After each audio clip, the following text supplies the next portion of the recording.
Alhamdulillahilladzi bi ni'matihi tatimmus shalihat.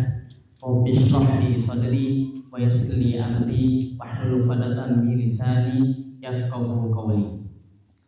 Alhamdulillah, segala puji syukur kita panjatkan atas kehadirat Allah Subhanahu wa taala yang telah memberikan kepada kita kesempatan, kesehatan sehingga kita dapat bertemu kembali dalam acara SKS bulanan ini. Salawat dan salam tidak lupa kita curahkan kepada Nabi Muhammad SAW, kepada para keluarganya, pada para sahabatnya, dan kepada kita semua selaku umatnya. Sebelumnya, ana ucapkan jazakumullah khairan kepada Umu, pada Abu, pada Ustaz dan Ustazah, pada santri dan santriwati yang telah menyempatkan hadir pada hari ini. Insya Allah, ana tidak akan sendirian. Ana akan ditemani oleh Ustaz Irfan Jamaluddin STMA Hafizahullah Ta'ala. Tetapi sebelum Ustaz Irfan bergabung dengan kita, izinkan ana untuk membacakan profil singkat dari Ustaz Irfan. Ustaz Irfan Jamaluddin lahir di Majalengka pada 9 Jumadil Awal tahun 1415 Hijriah, bertepatan dengan 13 Oktober tahun 1994 Masehi. Beliau menempuh pendidikan dasar hingga menengah di sekolah negeri, kemudian melanjutkan studi S1 pada jurusan Teknik Informatika di STIMIK IM Bandung. Setelah itu, beliau mulai fokus memperdalam ilmu agama dengan mengikuti kursus bahasa Arab dan tahsin di Yayasan Tarbiyah Sunnah Bandung. Lalu melanjutkan pendidikan di Ma'had Imam Syafi'i Bekasi pada jenjang Iddad Du'at, serta di Ma'had Al-Ukhuwah Al-Islami Sukoharjo, Jawa Tengah pada jenjang yang sama. Saat ini beliau telah menyelesaikan pendidikan S2 Magister di International Open University dengan jurusan studi Islam dan berhasil lulus dengan IPK sempurna. Selain itu, beliau juga masih aktif mengikuti beberapa perkuliahan internasional, di antaranya di Universitas Sofwah Mesir dan Jami'ah Al-Ma'rifah Al-Alamiyah Kerajaan Arab Saudi. Dan beliau juga termasuk staf pengajar di Al-Amanah Islamic School, sekaligus diamanahi menjadi kepala asrama. Ya, itu adalah profil singkat dari Ustaz Irfan. Langsung saja kita sambut ya Ustaz Irfan, tafadhol.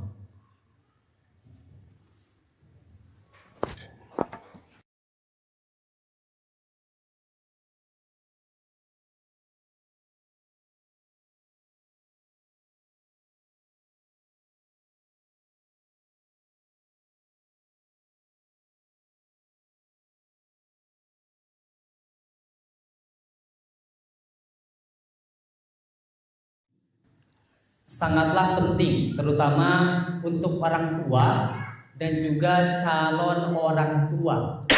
Tema kali ini adalah Madrasatul Ula wal Ab Mudiruha, yang artinya ibu adalah madrasah pertama dan ayah adalah pemimpinnya.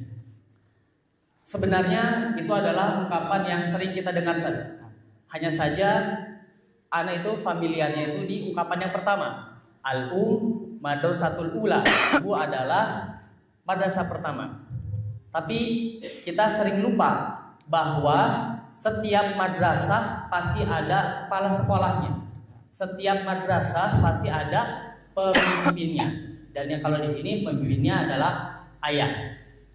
Jadi pertanyaannya, apa makna sebenarnya dari ungkapan tersebut? Baik, insyaallah.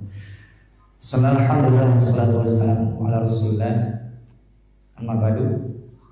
Terkait ungkapan al-ummu madrasatul ula wal abu mudiruha, atau terjemahan bebasnya, ibu itu adalah sekolah pertama atau guru pertama, kemudian ayah sebagai pemimpinnya atau kepala sekolahnya. Tapi para hadirin rahimakumullah, pada ungkapan yang anak kira ini mempunyai makna yang sangat mendalam. Karena kalau kita memperhatikan dari ungkapan ini, bahwasanya pendidikan yang sesungguhnya itu dimulai dari rumah, tidak di sekolah. Di pendidikan yang sesungguhnya bahkan itu pondasinya dimulai di rumah. Bahkan jauh sebelum itu, pendidikan dimulai ketika seorang calon ayah memilih calon ibu bagi anak-anaknya. Karena kita ketahui bersama bahwasanya ketika seorang kepala sekolah open rekrutmen atau mencari tenaga pendidik atau pengajar di sekolahnya, tentu dia tidak sembarangan memilih. Dia harus seleksi dulu mana kira-kira yang layak mengajar di tempat dia, di sekolah dia. Tidak semata-mata misalkan, oh sepertinya ini kelihatan bagus, kemudian dia diterima, enggak, tapi lihat dulu CV-nya, kemudian lihat dulu bagaimana perjalanan karir dia dalam belajar, dilihat dulu. Nah begitupun seorang calon ayah ketika hendak memilih calon istrinya, dilihat dulu apakah layak tidak kira-kira perempuan ini nanti menjadi anak-anak bagi anak-anak saya. Dan syariat Islam yang mulia ini telah menentukan bagaimana cara memilih perempuan. Karena tadi pertanyaannya untuk orang yang belum dan sesudah ya. Ya tadi. Syariat Islam itu telah menentukan kriteria bagaimana memilih seorang pasangan. Nabi kita Muhammad SAW pernah bersabda, tunkahul mar'ah di arba. Wanita itu dinikahi karena 4 hal. Yang pertama limarihi, karena hartanya. Kedua lijamalihi, karena kecantikannya. Kemudian yang ketiga linasabihi, disebabkan nasabnya yang tinggi. Kemudian yang terakhir lidini, lidiniha, disebabkan agamanya. Jadi 4 hal ini. Kemudian Nabi SAW memberikan solusi, fadfar bidatidin taribat yadak. Pilihlah perempuan yang ada agamanya, niscaya engkau akan beruntung. Jadi di sini dimulai pendidikan itu ketika seorang memilih pasangannya. Kemudian jika sudah memilih bagaimana, kan seperti itu ya. Tapi ketika misalkan seorang sudah jalan dengan istrinya, sudah menikah, kemudian punya anak, berarti dia harus menjalankan sistem pendidikan yang ada di rumah. Mereka harus saling ta'awun, wa ta'awanu 'alal birri wa taqwa, saling tolong menolong dalam kebaikan dan ketakwaan. Contoh saja misalkan dalam lingkupan sekolah itu, ketika misalkan di sekolah itu yang kerja itu kira-kira kepala sekolah saja atau guru saja atau dua-duanya? Dua-duanya. Nah begitu pun di rumah. Jadi pendidikan itu jika ingin sukses dimulai dari rumah dan bekerja dua-duanya. Ayahnya bekerja, mendidik, kemudian ibunya pun mendidik. Karena kedua hal ini saling melengkapi. Ada tanggung jawab pendidikan, dasarnya itu ada pada kedua orang tua. Lebih khusus ayah. Ya ayyuhalladzina amanu qu anfusakum wa ahlikum nar. Wahai orang-orang beriman, peliharalah diri kalian dan keluarga kalian dari api neraka. Ini menunjukkan pendidikan itu awalnya di rumah. Dan harus ada kerjasama. Jangan sampai timpang dari keduanya. Kalau misalkan timpang itu terkadang apa? Kalau misalkan anak terus sama ayahnya, biasanya sifat kerasnya itu lebih muncul. Kalau misalkan anak itu terus sama ayah, biasanya sifat kerasnya, sifat tegasnya itu terus muncul. Kalau anak sama ibunya biasanya main perasaan, gampang nangis, lemah, kemudian tidak kuat. Biasanya seperti itu. Nah, bagaimana seorang ayah dan ibu itu mendidik anak tersebut sehingga terkumpul pada dua kebaikan. Pertama, seorang ayah mendidik ketegasan, kemudian berpikiran lurus, Kemudian ibunya mendidik kelembutan, bagaimana bersikap dengan perasaan seperti itu. Jadi kurang lebih seperti itulah gambaran terkait kalimat yang anak kira cukup menarik ya untuk kita bahas pada pagi hari ini. Nah, tadi itu adalah penjelasan dari kalimat madrasatul ula wal ab muniruha, dan ternyata sangat luas sekali maknanya, Ustaz. Ana ingin lanjut bertanya, Ustaz, mengenai peran ibu, Ustaz. Kita sepakat bahwa peran ibu itu dalam mendidik anak sangatlah besar. Lalu hal apa, kriteria yang seperti apa yang layak disematkan kepada ibu sebagai madrasah pertama bagi anak-anaknya? Masya Allah, ini pertanyaan yang sangat bagus. Bagaimana kriteria seorang ibu jika memang dia ingin disebut madrasah atau sekolah pertama? Jika kita misalkan berpikir terkait sekolah, terkait guru, tentu yang pertama kali muncul di benak kita yaitu apa? Gurunya harus berilmu. Gurunya harus paham apa yang dia akan ajarkan. Nah, begitu pun berarti apa? Ibu. Kalau misalkan ibu itu ingin menjadi seorang guru yang sukses, dia harus tahu bagaimana mendidik anak. Ungkapan Arab mengatakan apa? Faqidu syai' la yu'ti. Orang yang tidak punya tidak bisa memberi.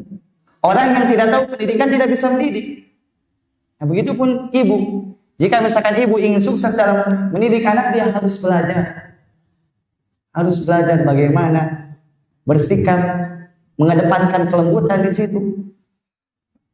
Harus belajar bagaimana ada kalanya ibu itu harus tegas. Kemudian ketegasan tersebut misalkan berkaitan dengan apa pelanggaran ini dimulai dengan belajar terlebih dahulu.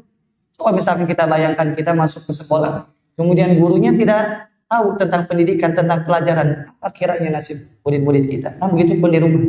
Jika misalkan ibunya tidak tahu tentang pendidikan, ya anaknya apa? Kasihan kan? Oleh karena ada ungkapan dalam bahasa Arab, al-ummu madrasatun idza a'dadta sya'ban thayyiban a'raq. Yang artinya ibu itu madrasah yang sangat bagus sekali. Tapi dengan syarat apa? Jika engkau menyiapkan ibu tersebut, jika engkau mengajari mereka, jika ibu tersebut paham pendidikan. Bahkan apa?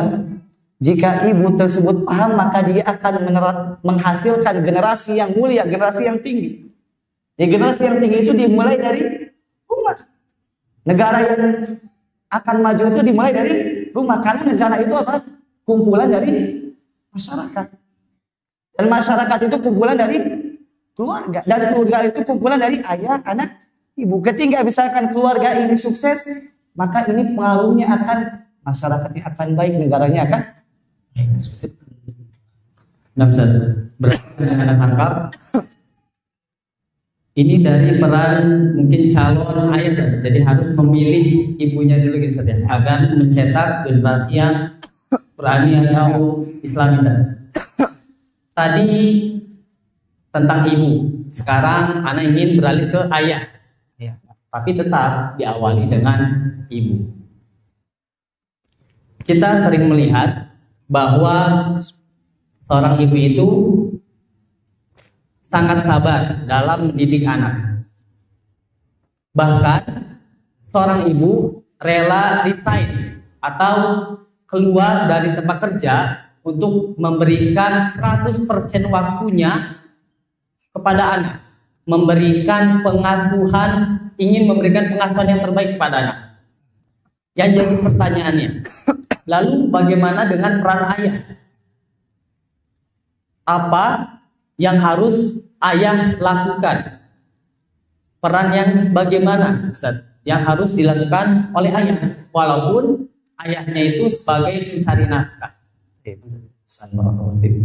Terkait peran ayah di rumah, sudah disebutkan tadi bahwasanya salah satu peran ayah itu untuk memberikan nafkah atau mencari nafkah untuk anaknya, untuk istri.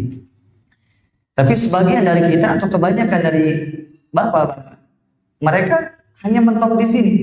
Oh, tanggung jawab saya itu memberikan nafkah kepada anak istri saya. Ya seolah-olah dia mengatakan tanggung jawab saya hanya itu. Dia memberikan nafkah berupa zahir, harta, tempat tinggal, kenyamanan. Tapi dia lupa di sisi lain. Itu apa? Tanggung jawab yang lebih besar bagaimana mengajari anak tersebut terkait kebaikan. Ini yang sering luput dari kita. Oh Ustaz, saya sudah mengajarkan anak saya atau sudah memberikan anak saya harta yang sangat banyak. Bahkan saya memberikan anak saya iPhone misalnya. Biar anteng gitu ya. Setelah itu apa? Kemudian mungkin ayah tersebut tidak bisa mendidik, kemudian dilempar ke sekolah. Ayah Ustaz, terserah Anda Ustaz. Anda serahkan seluruhnya pendidikan anak dan sekolah misalnya. Ini juga keliru. Karena yang pendidikan itu nggak bisa misalkan lepas begitu saja diberikan kepada orang lain, tidak bisa. Karena ketahuilah bahwasanya ayah akan ditanya khusus terkait anak, terkait keluarga. Nabi SAW pernah bersabda, kullukum ra'in wa kullukum mas'ulun an ra'iyatihi. Setiap dari kalian itu penanggung jawab, pemimpin. Dan setiap kalian akan ditanya terkait bawahannya. Warrajulu ra'in fi baitihi wa huwa mas'ulun an ra'iyatihi. Dan seorang suami, dia adalah pemimpin di rumahnya dan kelak dia akan ditanya bagaimana tanggung jawab di rumah. Termasuk tanggung jawab terbesar yaitu seorang ayah mendidik keluarganya.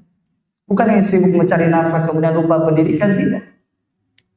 Harus ada apa? Disempatkan waktu untuk mendidik anak kita, bersama dengan mereka.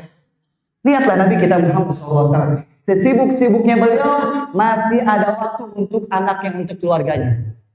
Nabi kita Muhammad SAW seorang Nabi, seorang Rasul, seorang kepala negara. Kalau di kita mungkin presiden ya, tapi lebih dari itu. Kemudian seorang panglima perang, di kita panglima TNI mungkin ya. Kemudian istrinya banyak, 9. Subhanallah. Kemudian apalagi mufti. Itu berapa jabatan yang dipegang oleh Nabi Muhammad SAW. Apakah dengan kesibukan tersebut beliau tidak menyempatkan untuk mendidik anaknya? Tidak. Beliau tetap menyempatkan mendidik anaknya. Bahkan anaknya sudah besar pun, Nabi SAW tetap berkunjung kepada anaknya. Kepada Fatimah yang kala itu sedang berbaring sama Ali. Duduk di antara keduanya, ingatkan sholat malam. Nah kita, Nabi bukan, Rasul bukan, Presiden bukan, terus Panglima TNI bukan. Kemudian istrinya satu. Takut lagi sama istri satu itu, Allah musta'an. Kemudian ada lagi yang belum nikah, tapi Allah musta'an sibuk dengan hal yang tidak patut mereka nikah. Sesibuk-sibuknya ayah cari nafkah harus ada waktu yang disisihkan untuk mendidik anaknya. Harus bagi waktu.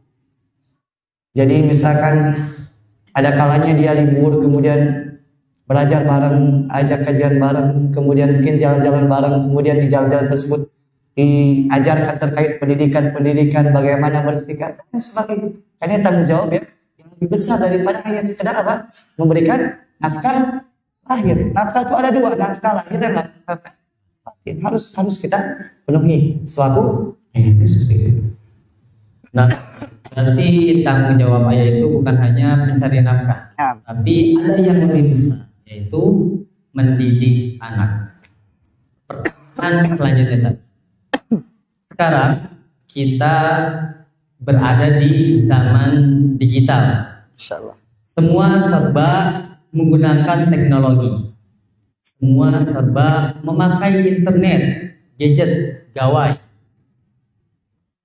Hal tersebut menjadi tantangan besar bagi orang tua zaman now.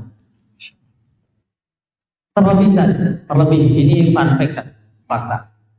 Terlebih mungkin anak-anak kita mayoritas itu lebih pintar menggunakan teknologi seperti Google, YouTube, ChatGPT, Cici, dan lain-lain. Apa Cici? Cici, sama kayak ChatGPT. Oh, Cici namanya. Ya, Cici. Jadi itu sama kayak ChatGPT. Ya. Dan yang lebih, bukan lebih sih, anak-anak kita itu sering bertanyanya tuh kepada ya mereka ini, bukan bertanya ke orang tua. Lebih suka nanyanya ke Google aja deh, nanyanya ke ini aja deh.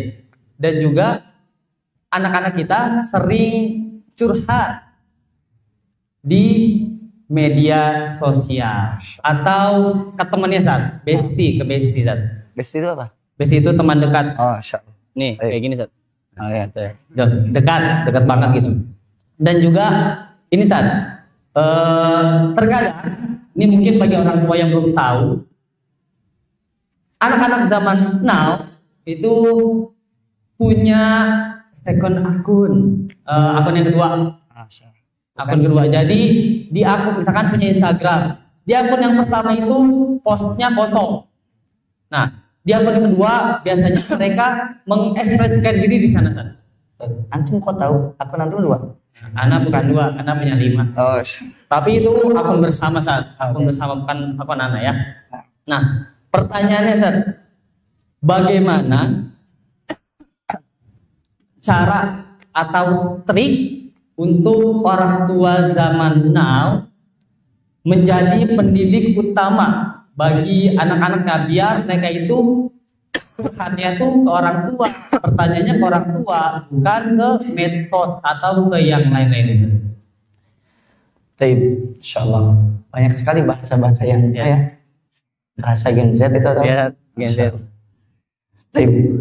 Terkait anak-anak di zaman sekarang yang mungkin sebagian dari mereka itu lebih sibuk dengan HP-HP mereka, lebih trust atau percaya tanya ChatGPT, Google, atau curhat di media sosial daripada ke orang tuanya. Dan hal-hal yang tadi yang disebutkan, ini sebenarnya permasalahan itu ada di kita, bukan di orang lain. Permasalahan ada di kita, di keluarga kita. Terkadang apa? Ketika anak berbuat seperti ini, biasanya kita cari-cari alasan siapa nih yang salah. Padahal yang salah kita. Kita misalkan apa? Membiarkan anak-anak kita dengan HP-HP mereka tanpa ada pengawasan. Kita tidak tahu apa yang dibuka oleh anak-anak kita. Sehingga kalau mereka sudah seperti ini, mereka merasa nyaman dengan HP. Dan ketika sudah merasa nyaman dengan sesuatu, ya sudah, saya cukup dengan ini, dengan HP. Tidak perlu orang tua, tidak perlu ini, tidak perlu itu. Jadi cukup HP. Bagi saya hasbi jawali. Cukup bagiku apa? HP. Subhanallah. Ini diantara tantangan yang besar yang dihadapi oleh orang tua, dan permasalahannya tetap di orang tua seperti ini. Kenapa? Karena mereka yang ngasih HP. Betul tidak? Nah, mungkin anak misalkan punya uang beli sendiri, enggak, dari orang tua. Siapa yang beliin kota kira-kira? Orang tua. Orang tua. Jadi masalah HP ini apa? Orang tua harus bisa menggantikan peran HP tersebut. Kalau misalkan di awal misalkan dia sudah bisa tidak memberi HP kepada anaknya, sudah kelas beres masalah kan? Misalkan memang saya nggak kasih HP Ustaz pada anak-anak saya, alhamdulillah, berarti permasalahan tadi apa? Diminimalisir kan? Jadi kemungkinan tidak ada. Nah, berbeda ketika misalkan orang tuanya kasih HP anaknya, ini harus ada tugas khusus, yaitu apa? Pengawasan terkait HP-nya. Kalau misalkan yang pertama tidak bisa, HP-nya itu dihilangkan atau tidak dikasih, opsi yang kedua, HP-nya dikasih tapi tetap dibatasi waktunya, kemudian dilihat apa yang dia buka. Jangan apa bahasanya itu, kata Ustaz Gani dulu tuh, cul dibiarkan udah anteng gitu. Yeah. Jadi sudah, anak saya lagi khusyuk dengan apa? Dengan HP-nya. Saking khusyuknya apa? Ini. Kemudian ketawa-ketawa sendiri. Ini muskilah. Permasalahannya dihadapi oleh orang tua. Jawab sekarang. Jadi solusinya gimana? Ya tadi, kalau misalkan tidak bisa diberi HP, beri dengan waktu tertentu. Misalkan ya udahlah, silakan main HP tapi pas waktu libur. Itu pun 1 jam. Itu pun mainnya boleh ini dan itu. Seperti itu. Kemudian yang kedua, dan orang tua itu apa? Dia memberikan kenyamanan kepada anaknya. Sebagaimana HP itu memberi kenyamanan untuk apa? Pemiliknya, yang maininnya, ya begitupun orang tua beri kenyamanan kepada anaknya. Tapi kenyamanannya harus yang halal, yang boleh tentunya, bukan yang haram. Karena yang namanya anak itu, bahkan kita semua kalau sudah nyaman apa? Oh, pengen nempel-nempel terus ya? Betul tidak? Seorang suami sekarang kalau nyaman sama istri antum pengen nempel terus kan? Pengen ya. Tapi kalau sudah tidak nyaman, malas pulang ke rumah kan? Nah begitu pun anak. Kalau sudah nyaman di rumah, dia merasa sama orang tua itu apa? Bestie tadi. Ya bestie, sudah merasa kayak bestie.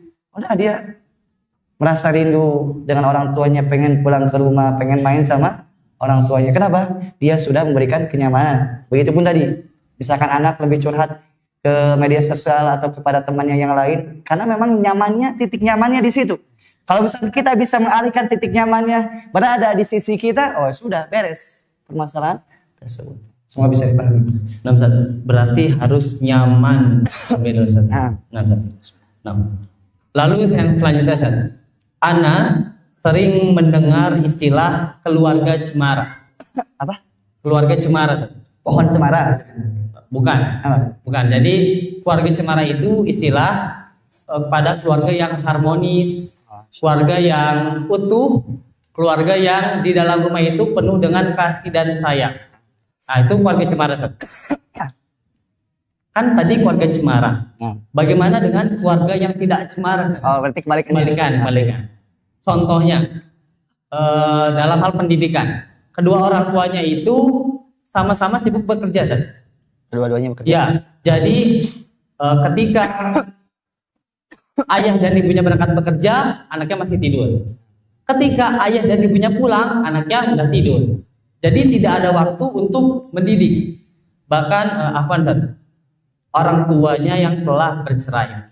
Lalu apakah pendidikan dapat berjalan dengan baik ketika kondisi seperti demikian? Karena jawab yang kedua dulu terkait misalkan bercerai ya, keduanya sudah berpisah, apakah mungkin pendidikan anak itu bisa berjalan? Ya bisa. Jangankan misalkan keduanya berpisah, karena yang namanya cerai itu kan tidak memutuskan apa? Tali kekerabatan, dalam artian misalkan ayah ya tetap ayah dia, ibu ya tetap ibu dia, dan ayah tidak gugur kewajibannya ketika dia cerai dengan ibu dari anak tersebut. Dia wajib tetap mendidik, wajib tetap apa? Memberi nafkah, harus tahu bagaimana kondisi anaknya, mencarikan pendidikan nanti yang baik, lingkungan yang baik, tetap ada kewajiban di situ. Jangankan misalkan yang bercerai keduanya, yang hanya ada salah satu dari keduanya aja, misalkan hanya ada ibunya saja bisa sukses, bisa. Ya pendidikan itu apa? Ketika memang seseorang ingin membuat anaknya sukses dunia dan akhirat, dan dia berusaha sebisa mungkin, dia mengerahkan upaya dan usaha, maka bisa sukses anak tersebut meskipun pendidikannya hanya satu orang saja. Seperti siapa contohnya? Nabi Ibrahim mempunyai anak Ismail. Ismail sama siapa? Sama ibunya aja. Alaihissalam. Sukses tidak pendidikannya? Sukses jadi Nabi. Bahkan jadi orang yang kuat meskipun hanya ibu. Anda singgungkan dari awal. Ya. Biasanya yang kuat itu sama ayah. Tapi Nabi Ismail kuat. Disebutkan di dalam riwayat apa? Ketika ayahnya Ibrahim alaihissalam mengunjungi beliau lagi apa? Kerja, lagi mencari nafkah. Ini menunjukkan apa? Kuat beliau itu. Jadi jangan pesimis ya. Harus optimis. Ya meskipun misalkan salah satu dari keduanya kurang lengkap atau misalkan bercerai, bisa sukses. Buktinya Nabi Ibrahim berpisah dengan anaknya, dididik anaknya Ismail alaihissalam oleh ibunya, sukses. Begitupun Isa alaihissalam dididik oleh ibunya seorang, Maria. Sukses tidak? Sukses. Begitupun Nabi kita Muhammad SAW, beliau dididik sama ibunya cuma beberapa tahun saja. Bahkan tidak mengenal ayahnya, tidak melihat. Kenapa? Ayahnya meninggal ketika beliau masih kandungan. Sukses tidak? Sukses. Lemah tidak? Tidak. Kuat. Cengeng tidak? Tidak. Kalau coba kita bayangkan merenung, kalau Nabi Muhammad SAW cengeng, mustahil kan? Tapi coba ujian beliau SAW dari mulai kaumnya, keluarganya, kemudian orang-orang kafir ingin membunuh dan sebagainya. Subhanallah, tegar tidak? Tegar. Ini menunjukkan pendidikan itu apa? Bukan hanya sekedar komplit atau tidak komplit, tapi bagaimana menilai atau memberikan nilai-nilai pendidikan. Meskipun misalkan tadi sibuk bekerja ya, yang pertama ya, meskipun sibuk bekerja, tapi misalkan dia ada waktu untuk anaknya mendidik, meskipun waktunya sebentar bisa sukses. Dengan cara apa? Dengan cara yang sedikit itu kualitasnya luar biasa. Karena kualitas itu lebih berharga daripada kuantitas. Bisa jadi kuantitasnya misalkan 24 jam sama ayahnya, karena ayahnya nganggur misalkan ya. Tapi kalau misalkan kualitasnya tidak ada, ya anaknya apa? Justru sama-sama mungkin jadi pengangguran nanti. Berbeda dengan mungkin ayahnya dia bekerja, misalkan kayak antum kan, ngajar kan dari pagi sampai sore. Ya. Tapi menyempatkan mendidik tidak? Harus. Meskipun apa? Sibuk. Jangan sampai kita sibuk didik orang lain, didik anak kita enggak sempat, jangan sampai seperti itu. Siap. Nah, seperti itu. Jadi kedua hal tadi bisa diatasi dengan cara menyempatkan waktu, berikan waktu meskipun tidak banyak tapi berkualitas, berkesan di hati anak-anak kita. Itu seperti yang bisa dijawab Allah. Nah, berarti jawabannya bisa ya, dengan izin Allah. Bismillah. Sekarang kita masuk ke pertanyaan terakhir. The last question. Apa? The last question. Oh, Masya Allah. Itu bahasa Inggris. Antum bisa bahasa Inggris ya? Ya. Masya Allah, barakallahu. Sedikit pertanyaan terakhir. Dari apa-apa yang sudah saya jelaskan dari awal sampai akhir, sangat terlihat jelas urgensi pendidikan di rumah yang diperankan oleh ibu dan ayah. Ini boleh nggak Ustaz? Di spill. Apa? Di spill itu dikasih bocoran, disebutin Ustaz. Oh, disebutin ya? Ya, di spill apa saja hal yang sebaiknya diajarkan oleh orang tua. Spill itu bahasa Indonesia? Bahasa Inggris. Oh, ya. Spill the tea biasanya gitu. Oh, insyaallah. Baik. Anak banyak mendapatkan ilmu dari antum. Alhamdulillah, dan anak cuma bisa berbagi itu saja. Cemara, spill, terus apa lagi? Apalagi tadi ya? Tadi ya banyak lah ya. Banyak kan? Nanti bisa di YouTube bisa dicari. Terkait apa tadi? Anak juga lupa Zat. Ini Zat, ini anak baca deh, biar nggak lupa gitu kan. Jadi urgensi itu kan, bukan urgensi ya, urgensi pendidikan berawal dari rumah. Oh, baik, anak tahu. Oh, benar. Benar, Zat. Benar. Oke. Jadi mohon disebutkan atau dispilkan ya. Ya, benar. Terkait apa saja yang diajarkan di rumah. Karena kan tadi urgensinya sudah jelas nih. Pendidikan itu dimulai dari rumah. Dan kira-kira apa sih yang kita ajarkan di rumah? Tapi yang pertama, tentu yang kita ajarkan adalah akidah. Kemudian selanjutnya ibadah. Kemudian selanjutnya akhlak. Kemudian yang terakhir muamalah. Ini 4 hal yang dengan Rasul SAW diutus. Rasul SAW diutus itu dengan akidah yang benar, dengan ibadah yang sahihah, kemudian dengan akhlak yang mulia, kemudian dengan muamalah yang thayyibah, yang baik. Nah, kita selaku ayah di rumah, selaku ibu di rumah, maka tanamkan pada anak-anak kita 4 hal ini. Yang pertama akidah. Dan ini sudah diajarkan oleh Allah Subhanahu wa taala dan Rasulnya. Allah mengatakan di dalam Al-Qur'an, mengisahkan pendidikan Luqman Al-Hakim kepada anaknya, ya bunayya la tusyrik billah inna syirka ladzulmun azim. Wahai anakku, la tusyrik billah, jangan engkau menyekutukan Allah. Sesungguhnya perbuatan syirik itulah kezaliman yang paling. Tapi ini akidah, ditanamkan dari kecil. Kemudian yang dicontohkan oleh Nabi kita Muhammad SAW terkait pendidikan akidah ini kepada anak kecil, Ibnu Abbas. Jadi anak kecil itu harus mulai diajarkan akidah, tapi dengan bahasa-bahasa yang mudah dipahami. Misalkan, Allah itu pencipta engkau. Dialah yang berhak untuk engkau ibadahi. Jangan sampai Allah menciptakan kita, tapi kita memberikan ibadah kepada selain Allah. Misalkan ini bahasa yang insya Allah mudah dipahami. Seperti Nabi kita Muhammad SAW pernah menasihati anak kecil, yaitu Ibnu Abbas. Beliau mengatakan, ya gulam, wahai anak kecil. Itu apa? Idza sa'alta fas'alillah. Jika engkau minta kepada Allah. Nah ini paham tidak anak kecil? Wa idza sta'anta fasta'in billah. Jika engkau minta pertolongan kepada Allah. Dengan pemahaman yang mudah seperti ini, misalkan anak kita itu kan suka minta jajan kepada kita, betul tidak? Misalkan Abi pengen uang jajan apa? Jajan ini misalkan. Berapa? 2.000 misalkan. Enggak banyak kan? Nah, bagaimana pendidikan akidah dalam uang ini atau ketika meminta jajan ini? Nah, coba minta dulu sama Allah. Minta dulu sama Allah, ya Allah, aku pengen jajan ya Allah. Biasanya lucu. Kita kalau misalkan lihat anak kita itu lucu, ya subhanallah. Ya Allah, aku pengen jajan ya Allah, minta uang 2.000 ya Allah. Nanti misalkan balik lagi, udah minta sama Allah. Kita kasih apa? Ini 2.000, ini rezeki dari Allah melalui perantara Abi. Kalau Abi nggak dikasih rezeki sama Allah, kau tidak akan dapat. Ini penanaman akidah yang mudah. Dan ini tentu harus kita biasakan pada anak-anak kita. Kemudian yang kedua tadi apa? Terkait ibadah. Ibadah juga anak harus diajarkan dari kecil.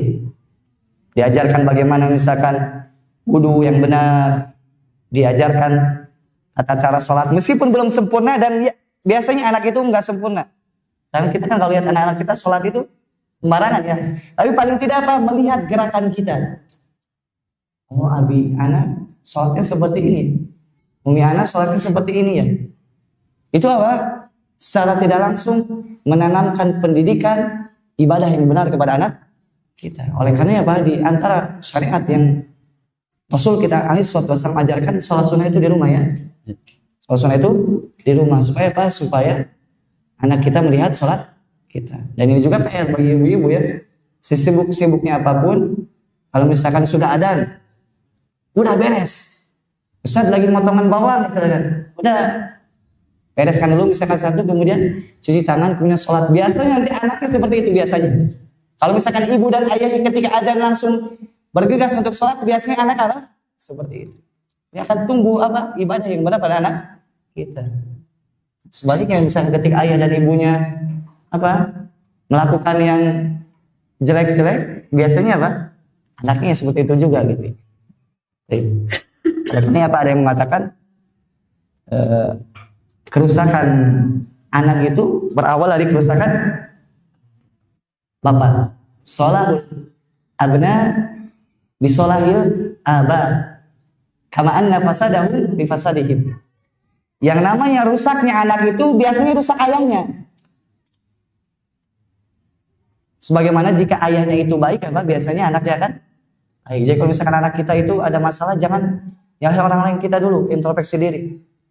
Karena biasanya dari kita pernah dengar ungkapan bahasa Indonesia yang namanya buah tidak jatuh atau tidak tidak jauh dari pohon. Tidak jauh dari pohon. Ya. Nah, begitupun anak kita biasanya akan pintar mengikuti kita itu. Ada istilah peniru ulung, ya. Yaitu peniru yang sangat luar biasa mengikuti kita itu. Karena yang mengatakan al waladu sirru abi. Anak itu rahasia orang tuanya. Artinya anak itu akan menampakkan apa-apa yang dia lihat dari orang tuanya. Kalau anaknya seperti itu, joget-joget biasanya, misalkan bisa jadi orang tuanya seperti itu. Atau bisa jadi tadi dari HP misalkan. Kemudian yang ketiga yang mesti ditanamkan kepada anak-anak kita yaitu terkait akhlak. Terkait akhlak, adab. Bagaimana bersikap ketika makan, ketika mau tidur, dan lain sebagainya diajarkan. Nabi kita Muhammad SAW pernah mengajarkan anak kecil terkait adab makan. Muhammad SAW pernah mengatakan, ya gulam, samillah. Wahai anak kecil, jika makan, nyebut nama Allah. Samillah, bismillah. Kemudian, wakul mimma yalik. Wakul biyaminik wakul mimma yalik. Makan dengan tangan kanan, kemudian makan yang paling dekat. Lihat, Nabi Muhammad SAW mengajarkan anak meskipun masih anak, masih kecil. Mengajarkan tata cara makan. Jangan sampai orang tua itu, misalkan anaknya makan tangan kiri, ketika ditegur, Ustaz ada anak kecil. Ya enggak seperti itu, anak kecil harus biasa. Kenapa? Man syabba ala syai' syaba alaih. Man syabba ala syai' syaba alaih. Barang siapa yang tumbuh dengan pola tertentu, dengan sikap tertentu, maka tuanya akan seperti itu. Misalkan anaknya dari kecil sudah memang dididik dengan kebaikan, akhlak yang mulia, biasanya apa? Beranjak dewasa, beranjak tua akan nempel itu. Anak itu akan nempel itu. Oleh karena apa? Hendaknya kita perhatikan masalah akhlak ini. Karena Islam ini mengatur itu luar biasa, Masya Allah. Bukan hanya sekedar muamalah kita dengan Allah yang diatur oleh Islam. Kita sholat, kita zakat, bukan yang sekedar ini. Semuanya diatur. Bagaimana kita beribadah dengan benar diatur, akidah benar diatur, kemudian akhlak yang baik juga diatur. Bagaimana bersikap dengan kedua orang tua ini diajarkan di rumah. Kemudian yang terakhir yang diajarkan oleh orang tua di rumah itu muamalah. Muamalah yang baik, bagaimana muamalah baik dengan orang tua, dengan adiknya misalkan, dengan tetangga, ini bisa diajarkan di rumah. Sampai apa? Ya kita culus saja, begitu saja dibiarkan. Allah ini terjawab. Jazakallahu khairan. Berarti hal yang diajarkan di rumah itu ada 4. Nah. Yang pertama akidah, yang kedua ibadah, yang ketiga akhlak, dan yang keempat muamalah. Nah. Kisah, Masya Allah, jazakumullahu khairan. Luar biasa sekali pembahasan pada hari ini, yang insya Allah telah membuka mata kita bahwa sangat penting sekali peran ayah dan ibu dalam mendidik anak. Ustaz, ada kata-kata dari Anda, Masya Allah. Nih kata-katanya.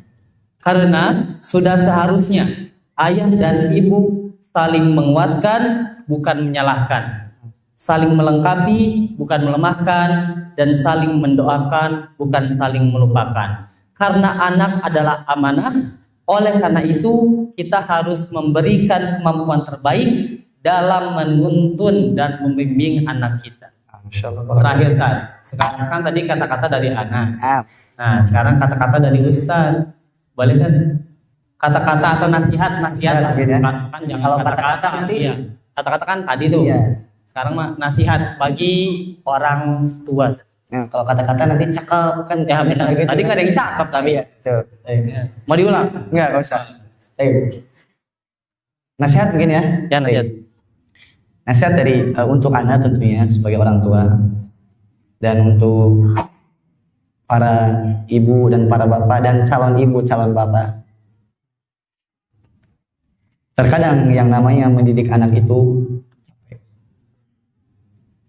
terkadang yang namanya mendidik anak itu capek, mengorbankan pikiran kita, mengorbankan harta kita. Nah, sesuatu yang membuat kita mengerahkan berbagai macam apa yang kita miliki ini terasa berat bagi kita. Dan salah satu kiat supaya kita tidak berat ketika mendidik anak, ingat, niatkan karena Allah ketika kita mendidik anak itu. Insya Allah kalau misalnya kita niatkan mendidik anak kita karena Allah, apa-apa yang kita hadapi, capeknya kita, letihnya kita, uang kita habis karena mendidik anak, menyekolahkan mereka, insya Allah Pak akan bernilai pahala di sisi Allah Subhanahu wa Ta'ala. Karena terkadang ada sebagian orang tua yang mengeluh seperti itu, kok saya sudah didik anak saya seperti ini, seperti itu, tapi ternyata belum apa? Belum menerima anaknya, belum bisa menerima nasihat. Ini pasti ada apa? Sakit batin. Ya kalau misalkan kita coba niatkan, rubah mindset kita bahwasanya ketika kita mendidik anak itu karena Allah Subhanahu wa Ta'ala. Jadi nanti apapun hasil yang akan kita dapati itu dari Allah. Yang penting kita sudah maksimal berusaha, berdoa, insya Allah Allah kasih yang terbaik. Jangan sampai apa soal berputus asa. Saya sudah nyerah Ustaz dengan anak saya. sudah di ini, sudah di itu, sudah diturunkan, tapi ternyata tidak berubah-berubah. Ini kata-kata yang kurang baik. Jangan ada kata istilah menyerah dalam hidup itu. Tidak ada. Tidak ada yang namanya kata gagal dalam pendidikan itu, tidak ada. Kecuali misalkan mati, meninggal dunia, kemudian dalam keadaan kafir, misalnya itu gagal. Gagal pun ketika misalkan memang kita tidak apa? Tidak mengerahkan usaha kita dengan sepenuhnya. Adapun misalkan kita berusaha dengan sepenuhnya dibarengi dengan doa, maka tidak ada kata gagal dalam pendidikan. Semua yang kita keluarkan, entah harta, pikiran, tenaga, di sisi Allah akan dibayar. Jika memang apa?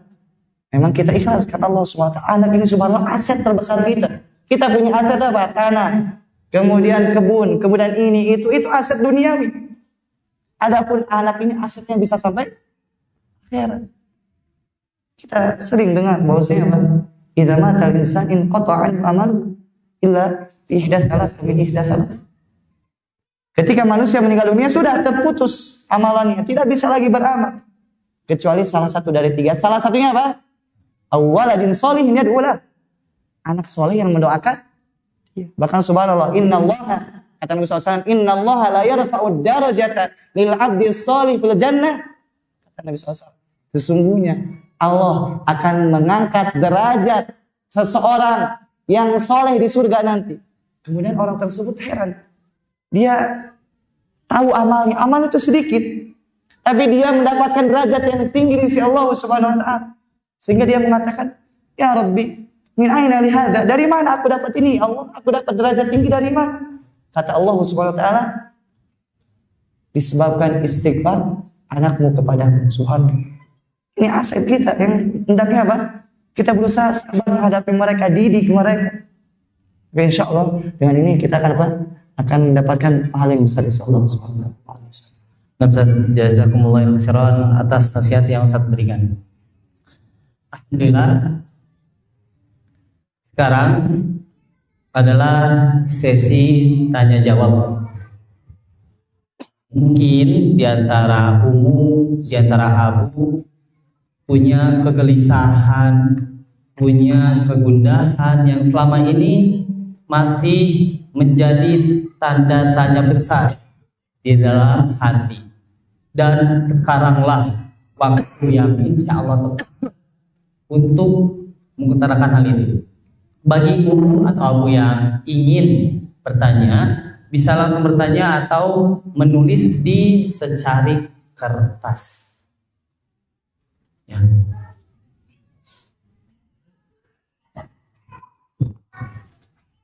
Ustaz Fadli mau bertanya?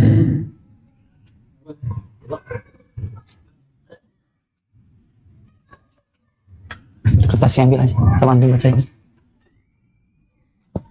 Ya,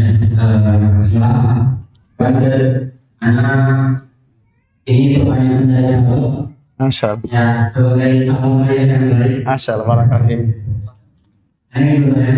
Jadi ada beberapa poin mungkin yang jadi apa kalau bahasa sekarang itu ambigu.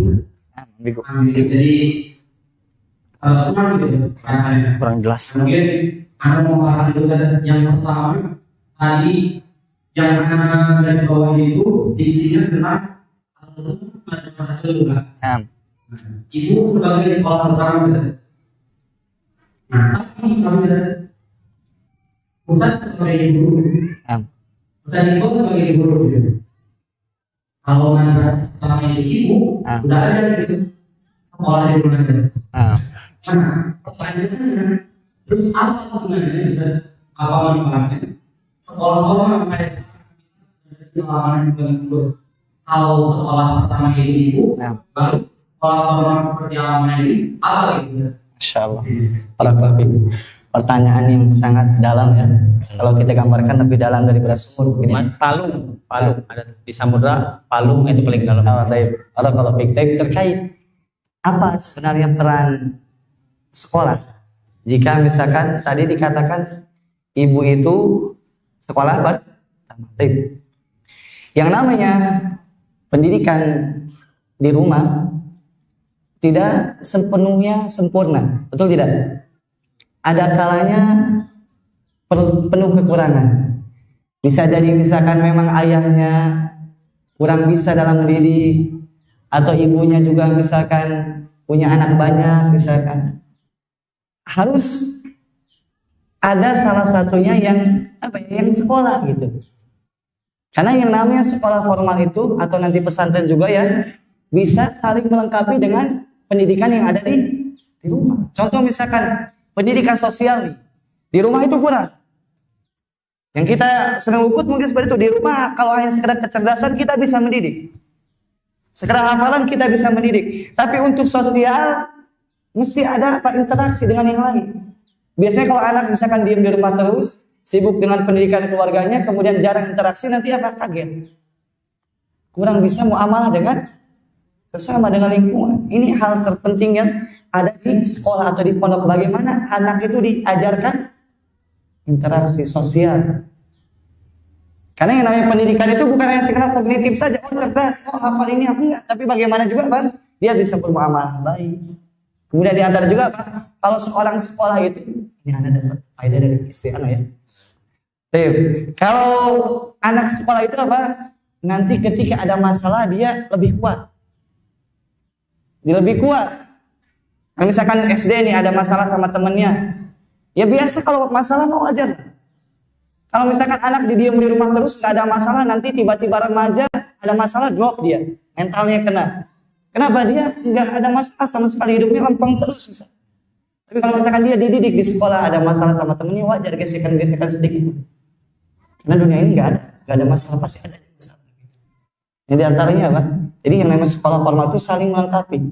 Yang tadi tidak ada di rumah bisa dilengkapi di sekolah formal. Kemudian juga kan ini kalimatnya apa? Madrasah pertama. Berarti nanti ada madrasah kedua, madrasah ketiga.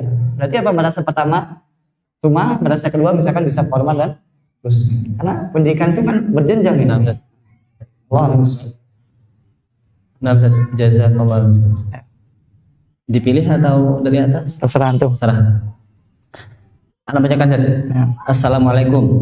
Assalamualaikum. Bagaimana cara supaya tidak merasa dikucilkan atau merasa orang tuanya pilih kasih? Ya. Karena kita merasa menyayangi semuanya gitu. Berarti anaknya ada banyak. Insyaallah ini pertanyaan yang sangat penting ya. Karena terasa oleh kita nulis bapak dan ibu.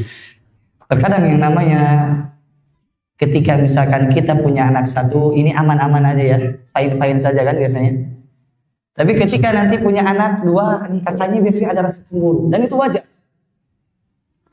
Contoh misalkan adanya dicium, nanti kakak aku juga pengen, ya udah cium lagi aja gitu. Begitu pun misalkan adanya disanjung, aku juga pengen, misalkan dia sanjung lagi gitu. Jadi berusaha untuk adil sebisa mungkin pada hal-hal yang memang bisa adil. Contoh misalkan tadi apa? Sama-sama disun, kemudian sama-sama dipuji, sama-sama di ini, sama-sama di itu. Kalau beli baju dua. Kalau misalkan beli mainan dua. Insya Allah ini apa? Akan membuat anak itu tidak seolah-olah dikucilkan. Kenapa? Oh saya juga dikasih, ada dikasih, dikasih bisa disebut. Nah, itu. Pertanyaan selanjutnya. Bismillah, Ustaz. Bagaimana cara memberi hukuman pada anak pada anak yang baik jika melakukan kesalahan? Bolehkah dikurangi uang jajannya supaya anak tidak melakukan kesalahan lagi? Terkait hukuman ini, hukum asalnya itu ketika anak kita melakukan kesalahan maka dinasehati, ini hukum asalnya. Jadi jangan sampai misalkan ketika anak kita salah langsung naik ke fase selanjutnya itu dihukum, enggak. Pertama tuh dinasehati dulu. Ini sudah diajarkan dalam Islam itu. Ketika misalkan contoh ya, istri sama suami itu ada masalah, apakah langsung dihukum? Enggak, nasihati dulu. Nah begitu pun ketika mendidik anak, dinasihati dulu. Nah seperti ini, seperti itu, dengan bahasa mereka tentunya. Kalau misalkan nasihat tidak mempan, baru tahapan selanjutnya. Kalau misalkan tadi kan istri dikasih nasihat tidak mempan, bisa aja, bukan cerai, tapi maksudnya antum seranjang tapi tidurnya nggak berhadap-hadapan. Ini juga apa? Pelajaran. Nah begitu pada anak misalkan ada tahapan pertama nasihat, kemudian selanjutnya apa? Dikasih mungkin apa ya? Lebih dari itu, seperti jangan dulu dikurangi hukumannya uang jajannya, tapi apa misalkan mendidik. Misalkan dikasih hukuman berupa menghafal ini atau menghafal itu, misalkan ini tahapan yang mesti dilalui.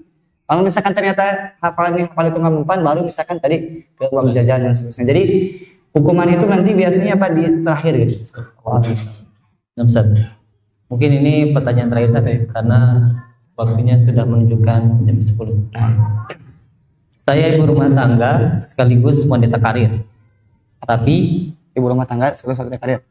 Tapi bagi saya tugas utama tetap sebagai seorang istri dan ibu, termasuk dalam hal mendidik anak.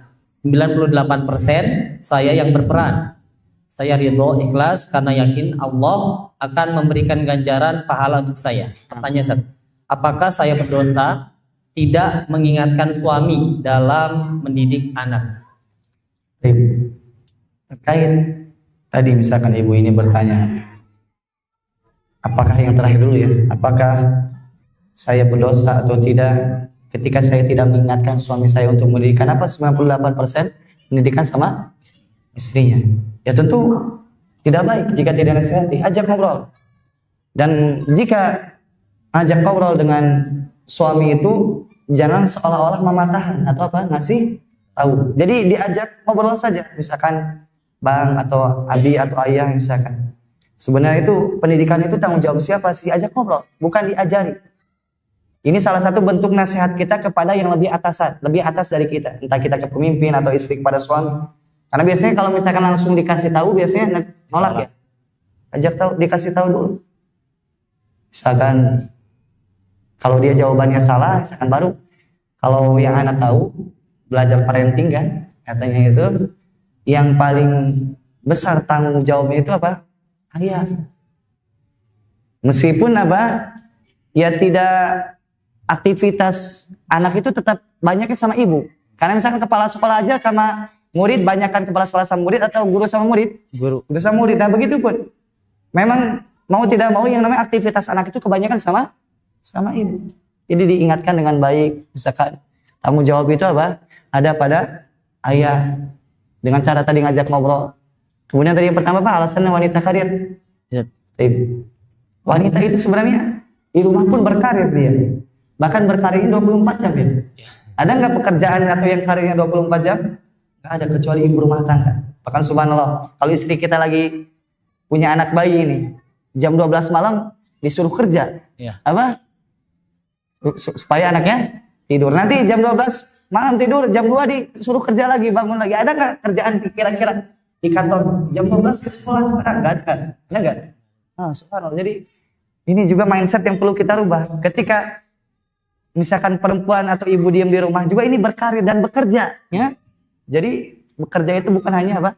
Di luar rumah, seperti Allah alam bisa gitu ya. Nah, alhamdulillah jazakumullah khairan kepada Ustaz Irfan Jamaluddin STMA Hafizahullah Ta'ala yang telah memberikan ilmu nasihat yang sangat berharga. Semoga Allah menjadikan setiap rumah tangga kita sebagai madrasah yang penuh berkah, tempat tumbuhnya generasi Qur'ani dan akhlak mulia. Anda juga mengucapkan terima kasih pada seluruh pendengar SKS bulanan yang telah menyimak hingga akhir. Dan Anda juga meminta maaf jika ada kata-kata yang salah, itu murni dari Ana dan kebenaran hanya milik Allah. Kita tutup dengan doa kifaratul majlis. Subhanallah. Assalamualaikum warahmatullahi wabarakatuh.